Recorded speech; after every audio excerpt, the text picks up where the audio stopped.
ముందు bubble tea తయారు చేస్తాం షాప్ లాగా. సో మన దగ్గర ఏమేమి ఉన్నాయి, sugar, fructose solution, vanilla powder, coconut tea. Boiling వాటర్లో టీ పొడి పోసి అలా ఉంచాను కాసేపు. సో ఫస్ట్ టీ దగ్గర నేను స్టార్ట్ చేద్దాం.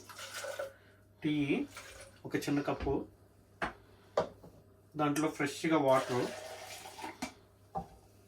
హాట్ వాటర్ వేసి దాంట్లో వెనీలా పౌడర్ వేస్తాం. వేసి దీంట్లో కొంచెం వాడు 2 స్క్వీజులు చేస్తాడు వాడి దగ్గర. ఆడ ఎక్కడ కొన్నాడు మరి, దాని మీద పెట్టేది. నేను జస్ట్ ఇలా వంపుతున్నాను. వీళ్ళకి ఇప్పుడు 100% కావాలి. ఫైనల్గా కోకోనట్ జెల్లీ. బట్ ఎలా ఉందో చెప్పమ్మా, టేస్ట్ చేసి. और सेकंड बब्बा टी. You like it this time?